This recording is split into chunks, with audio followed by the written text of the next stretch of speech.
Welcome to Shriji food. આજે આપણે બનાવીશું શિયાળા માટે એક બીજું વસાણું. આજે હું તમને અડદિયા પાક બનાવતા શીખવાડવાની છું. અડદિયા પાકમાં એક સ્પેશિયલ મસાલો યુઝ થતો હોય જે માર્કેટમાં રેડી પણ મળતો હોય છે, પણ ઘણી જગ્યાએ જે લોકો બહાર જો રહેતા હોય તો એ મસાલો મળતો નથી હોતો. તો એને મેં ઘરે જ પ્રિપેર કર્યો છે અને એને ઘરે પ્રિપેર કરવો બહુ જ ઇઝી છે અને એનો ટેસ્ટ આપણે માર્કેટમાંથી લાવીએ છીએ એના કરતાં પણ તીખો અને એકદમ ફ્લેવરફુલ બને છે. તો ચાલો અડદિયા પાકનો મસાલો અને એને યુઝ કરીને અડદિયા પાક કેવી રીતે બનાવવું એ આપણે જોઈ લઈએ. તમને જો મારો વિડીયો પસંદ આવે તો વિડીયોને લાઇક અને શેર કરી મારી ચેનલને સબસ્ક્રાઈબ કરવાનું ના ભૂલતા.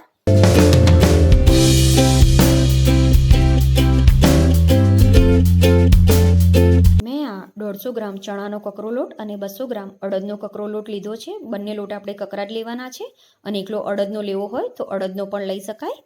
હું ઓલવેઝ આ રીતે બંને ભેગા કરીને જ યુઝ કરું છું. મેં 200 ગ્રામ મોળો માવો લીધો છે. આ હોમમેડ છે. ઘરે માવો કેવી રીતે પ્રિપેર કરવો એ મેં પહેલાં જ ચેનલ ઉપર બતાવ્યું છે અને ડિસ્ક્રિપ્શન બોક્સમાં લિંક પણ આપી છે. 250 ગ્રામ હોમમેડ ઘી છે. 100 ગ્રામ કાજુ અને બદામને મેં મિક્સરમાં ક્રશ કરી લીધા છે. 50 ગ્રામ બાવળનો ગુંદર છે, એને પણ મેં ગ્રાઇન્ડ કરી લીધો છે અને બાવળનો ગુંદર લેડીઝ જેન્ટ્સ બંને ખાઈ શકે. આ અડદિયા પાકનો મસાલો છે. આમાં સૂંઠ, ગંઠોડા, મૂસળી, નાગ કેસર, રેગ્યુલર કેસર એ બધું મિક્સ હોય. આ 100 ગ્રામ મસાલો છે. આ રીતની મૂસળી છે જેને વ્હાઈટ મૂસળી કહે છે અને આ માર્કેટમાં ઇઝીલી અવેલેબલ હોય છે. આને નાગ કેસર કહેવાય. અને આ જે છે એ કાળી મૂસળી છે. અને આ બધાની સાથે જ મેં થોડું કેસર પણ એડ કરી દીધું છે. અને મસાલો કેવી રીતે બનાવવો એ મેં ડિસ્ક્રિપ્શન બોક્સમાં બતાવ્યું છે. 350 ગ્રામ ખાંડ છે, થોડું દૂધ અને ચાસણી બનાવવા પાણી. મેં બધી વસ્તુ મિની વેટ સ્કેલથી માપીને લીધી છે જેથી રેસીપી એકદમ પરફેક્ટ બને અને મિની વેટ સ્કેલની લિંક મેં ડિસ્ક્રિપ્શન બોક્સમાં આપેલી છે. સૌથી પહેલાં આપણે જે આ લોટ લીધો છે એને મિક્સ કરી લઈએ.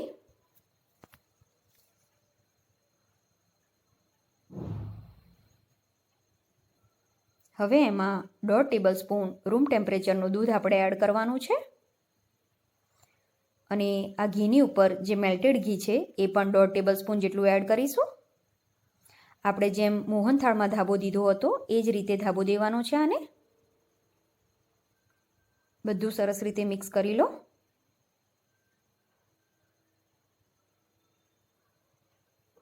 હાથથી આ રીતે એને મસળી લેવાનું જેથી સહેજ પણ કણી ના રહે. લોટ મિક્સ થઈ ગયો છે. હવે એને ચાળવાનો છે. ઘઉં ચાળવાનો જે ચાળણો આવે છે એ મેં લીધો છે, તો એનાથી લોટને ચાળી લઈએ.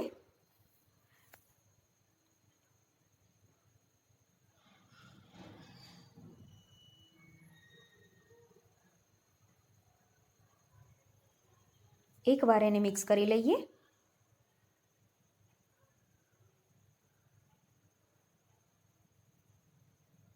હવે સૌથી પહેલાં આપણે એક કડાઈમાં માવો શેકી લેવાનો છે. માવાને કોરો જ શેકવાનો છે, ઘી કે કશું એડ કરવાની જરૂર નથી.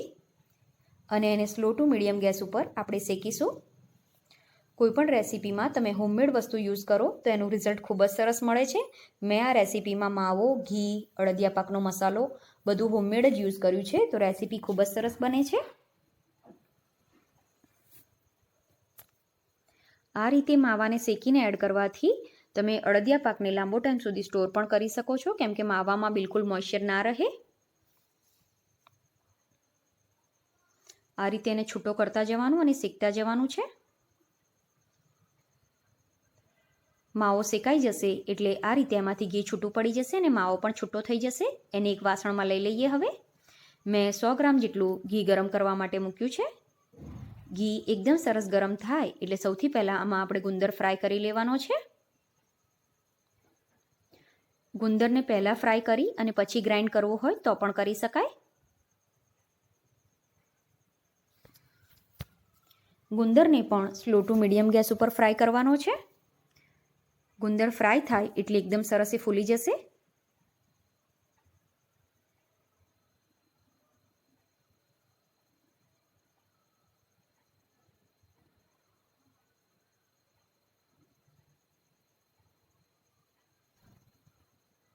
આ જ રીતે હું બધો ગુંદર ફ્રાય કરી લઉં છું.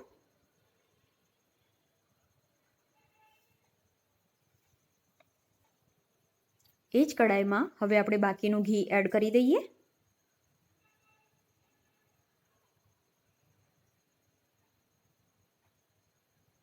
ઘી ગરમ થઈ ગયું છે તો હવે આપણે લોટ એમાં એડ કરી દઈશું.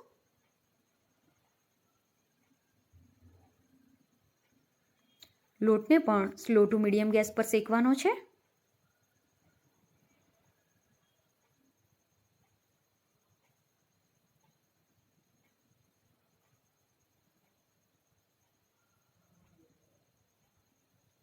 થોડી થોડી વારે એને હલાવતા રહેવાનું.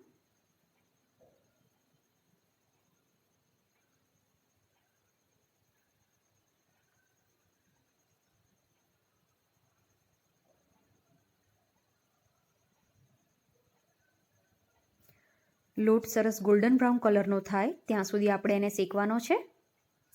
લોટને શેકવામાં સહેજ પણ ઉતાવળ નહીં કરવાની.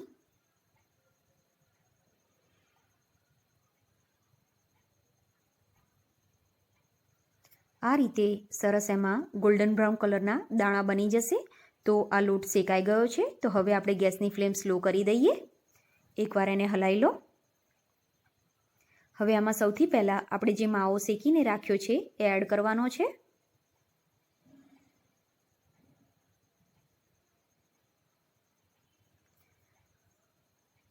જે ગુંદર આપણે ફ્રાય કર્યો છે એનો હાથથી ભૂકો કરીને કે ફરીથી એને મિક્સરમાં ફેરવીને આમાં એડ કરી દઈશું.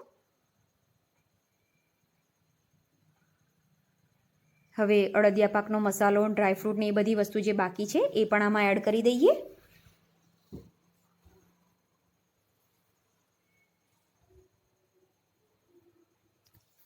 અડદિયા પાકનો મસાલો પણ એડ કરી દઈએ. મેઇન ટેસ્ટ આનો આ મસાલાથી જ આવે છે.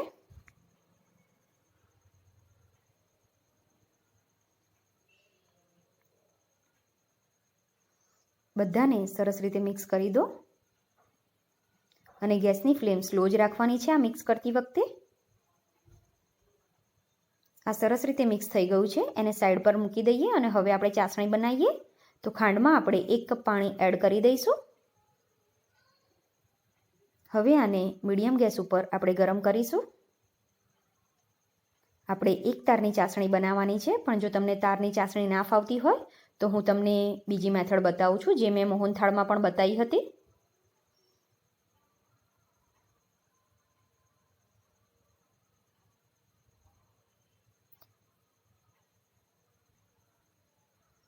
પાંચ મિનિટ પછી ખાંડ ઓગળી ગઈ છે.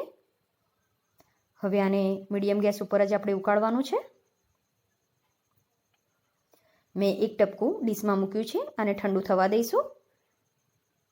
તમે જોઈ શકો છો આ ટપકું સ્પ્રેડ થાય છે. હું જેમ ડીશ હલાવું એમ, જે ના થવું જોઈએ. તો હજુ પણ આપણે ચાસણીને ઉકળવા દેવાની છે.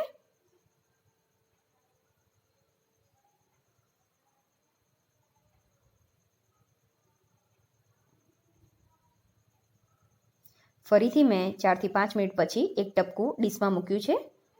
એ ઠંડુ થઈ ગયું છે. એને ચેક કરીએ. તમે જોઈ શકો છો આ સહેજ પણ હલતું નથી. આવી ચાસણી આપણને જોઈએ. અરાઉન્ડ 15 થી 17 મિનિટ મેં આને ઉકાળી લીધું છે. તો હવે આ ચાસણી રેડી છે. હવે લોટને ફરીથી એકવાર હલાવી લઈએ.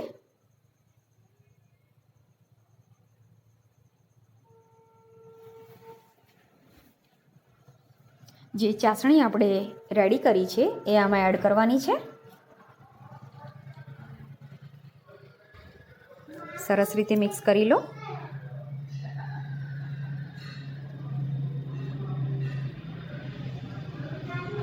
મેં મોલ્ડને પહેલાંથી જ ગ્રીસ કરીને રાખ્યું છે. થાળીમાં પાથરવું હોય તો પણ પાથરી શકાય. હવે આના ઉપર આપણે સમારેલા બદામ અને પિસ્તા એડ કરી દેવાના છે અને એને 4 થી 5 કલાક રહેવા દેવાનું છે. 4 થી 5 કલાક પછી આ અડદિયા પાક સરસ સેટ થઈ ગયો છે. એને કટ કરીએ. અડદિયા પાક પ્રોપર બનાવવા એની ચાસણી પરફેક્ટ બનવી ખૂબ જ જરૂરી છે. એટલે મેં કીધું એ પ્રમાણે તમે એને બનાવવામાં ધ્યાન રાખશો. ટપકાની મેથડથી બહુ જ ઇઝી રહે છે ચાસણી બનાવવી. હવે આને સર્વ કરીએ.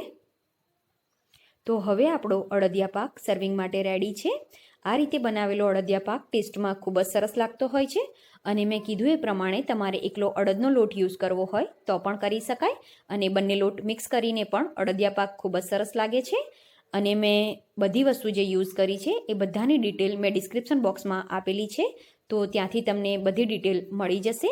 અને આ અડદિયા પાકને તમે બહાર 1 વીક સુધી અને જો ફ્રીજમાં રાખો તો 20 દિવસ સુધી સ્ટોર કરી શકો છો. આઈ હોપ તમને મારો આજનો વિડીયો પસંદ આવ્યો હશે. આવા જ બીજા વિડીયો શીખવા મારી ચેનલને સબસ્ક્રાઈબ કરવાનું ના ભૂલશો.